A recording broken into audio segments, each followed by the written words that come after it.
Hello, minivan collectors in super deformed style, that is. So we have a Toyota Voxy ZG edition. I don't name these cars in real life.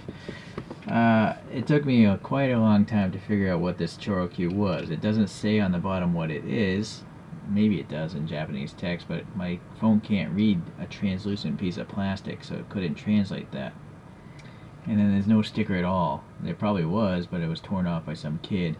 This clearly looks like it's a toy that's been played with. It's missing paint. It was actually a lot dirtier than it was. I actually polished it with some Tamiya polishing compound, but even so, there's a whole lot of scratches and still some residual, chip marks or paint or something, or crayon. I don't know. Okay, well, anyways, after figuring out this is the Voxy ZG edition. That car in real life came out around 2002, it seems, according to used car listings. And I do believe this ChoroQ is representing that. Just looking at those lights and all that. And here's the tail, right? Split tail lights. Little round rear lights there in the bottom. So I think that's this car. So this has standard 5 spokes, chromed. And then this is a metallic, dark silver, I guess. Slight hint of pink, maybe, even in there. Alright, well, good details here mold-wise. The door handles are actually recessed and protruding as well, I think. The little slide rail, fuel filler. The aero kit is really truncated. I do like a lot of this paintwork here. White, and then the orange turn signal, and then the black in the grill, the silver emblem. There's a little silver missing here and stuff, but there's a lot of paint for Choro-Q. And the taillights, of course, being painted. The roof here, we got 2 sunroofs, so you can really see the motor quite a bit through this pretty lightly smoked body. It's not smoked as usual. It's usually darker than this. And then, the standard construction of a screw and a tab, and there's the production dial. Can I read it backwards? I don't know. But anyways, this says 2001, so I don't know what month, but this is over 20 years old, this toy. So taking that into account, this thing actually has a lot of detail for a 20-year-old toy. Just, it's been abused a little bit by some children. But because I appreciate that detail, we're going to try a wheel swap today. I bought a whole bunch of these over a year ago. They're these Word C alloy wheels. They're really meant for Hot Wheels, so the diameter is quite large. I can't fit them onto most of my true 64 scale cars. But I've managed to get a few of these onto some Choro-Qs, so I figure I'll just try it on this one. Worst case, doesn't work, and I will save them for Hot Wheels one day. I'm not going to use the axles, I'm going to use Putty to mount these things. But I do have to remove these tires. The tires do have treads, but they're just so thin, and they're just cut straight. They don't really look realistic at all. They look like rubber bands instead of tires to me. Alright, but anyways, let's get these tires off. I'm going to try to force this wheel inside the Choro-Q tires. I have other videos of me modifying Choro-Qs. If you're into that sort of thing, just look up some of the ones that say 3D printed wheels and you'll see me taking them apart. Well, wheel swap, that's the title I use often. So we'll take out that screw. There's a tab holding the back. You can see this whole thing is just clear plastic painted. Alright, then we have the tires, and they're even 20 years old. They use some sort of I'm guessing silicone silicone rubber, because they're not hard. I'm really worried that all my true 64 scale rubber tires are going to crack and harden. But Choro-Q still using, well, actually Choro-Q Zeros seem to have a rubber that hardens over time, which is not good, of course. So I'm wondering, at some point in time, someone's going to have to just start making a bunch of tires to replace all the rubber tires that crack on our toys. You know, whether they're realistic or ChoroQ like. Oh, duh, I gotta put in a new motor. If I don't, I have to put in a lot of poster board putty to fill in that gap, right? So, you'd think I'd remember that doing this like 100 times now. So here's a motor without the axle. And that'll help take up some of the space for the putty to mount to. And I always use a hand screwdriver to screw this back in because this is just soft plastic. I think that electric screwdriver would strip out the hole very quickly. Alright, let's see if this thing here. First, the wheels. This one doesn't have disc brakes. These are the cheaper ones where they're just blacked out back there. But for a ChoroQ, that's perfectly fine. So, yeah, alright, yeah, because the tires are still pliable, you can jam a really large wheel in there. Just to show the comparison, try to look at the ring, not the outer ring. This part here I'm touching goes inside the tire. So you can just see this is a much larger wheel, this alloy wheel thing. Spacing it on that. Try to pinch this down, spread it out. Okay, the front. Let's see if we can get that around there.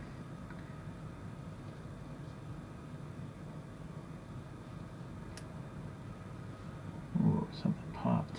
I think I just popped the back of that wheel. I don't know, it's not good.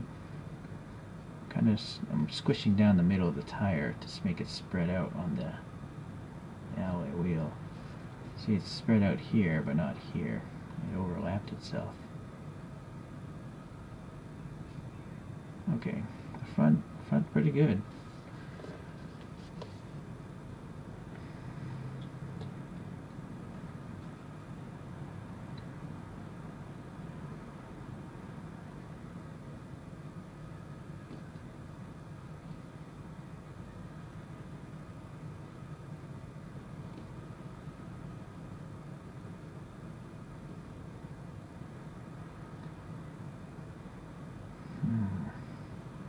Trying to spread out the rear is proving far more difficult than the front.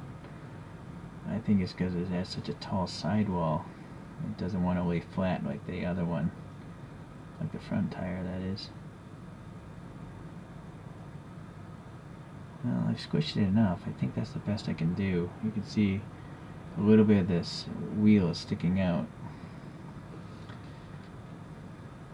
If I hold it like this, maybe it'll just be towards the edge. Alright, I guess that's as good as I'm going to get that one.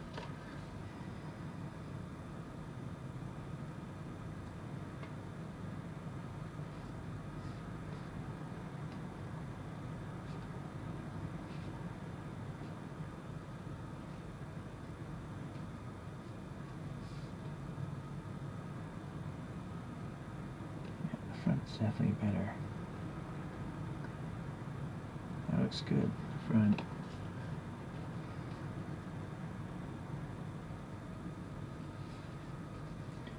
Alright, since I haven't talked about it in a while, I like to use this Potafix Pro stuff from Uhu.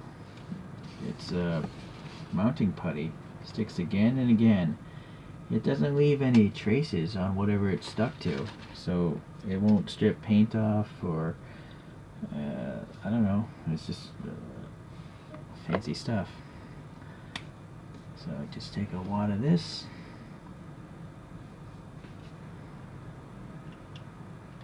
There we go.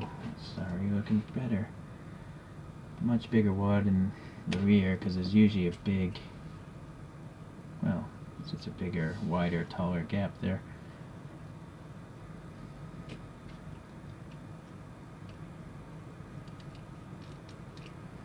Right, coming together.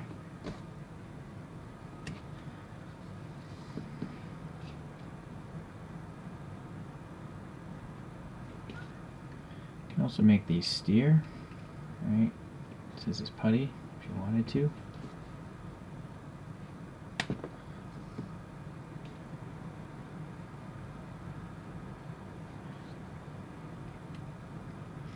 And I like like to have the Japanese camber, so I pinch the top of the wheels to blow them out a little bit, make the vehicle look more cartoonish and impractical.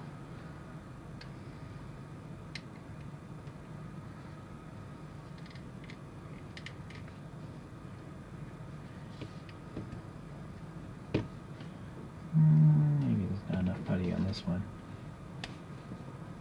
See, there's this big cavity in there, so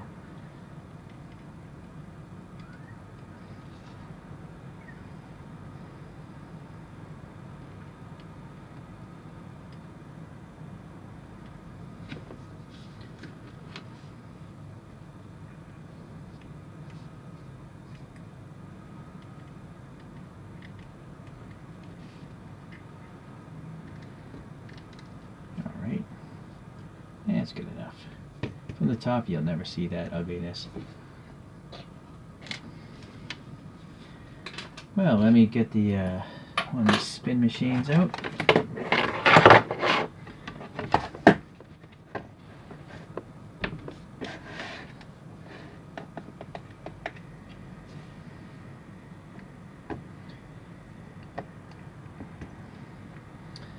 You can see all that white polish I had. So, just to let you guys know, if you're unfamiliar, if you have any scratches in your die cast or anything like that, Tamiya makes this thing polishing compound, but they have different grits, but the finest one is just called Finish. I folded it over. But compound finish is a very, very fine compound. So, you can actually take off slight layers of paint. I think that's the intention of it, is to actually take off the clear coat after you paint one of the Tamiya models and to make the clear coat smooth. But for me, I've used it to successfully take out scratches in windows, and there was a bunch of blue paint up here, so that's why I used it. Because again, I think a kid was playing with this thing. Okay. So I have another Toyota Voxy, but it just says Toyota Voxy. It says number 62 on the back of it, and this one has Hot Wheel Real Riders, but the front ends are quite different. This next one is a Toyota Sienta. I believe that's the first generation Sienta, and that has 3D printed wheels on it. I actually have a second generation Sienta. I wish ChoroQ made a model of that, or a toy of that. So I just put up the second generation Toyota BB, and here's the first generation Toyota BB, of which I bought these 3D printed wheels off Facebook, and I designed and 3D printed these wheels myself. So Toyota likes their boxy vans, and I like boxy vans because I like to put my bicycle in it. Alright, let's get this thing going over here. Seems like the wheel swap worked out. At least I think it looks pretty cool. Better than the standard wheels. And, you know, because that poster board putty never hardens or stains, I can always remove these quite easily. Repose them or just swap out the wheels again later. That's a Bandai Gashapon Luke Skywalker. I don't know, I guess he has a family and he's driving around in a minivan. So I appreciate you watching this video as usual. I will continue collecting the Choro-Qs, and we'll see you the next time I review one, which will probably be tomorrow. Alright, bye.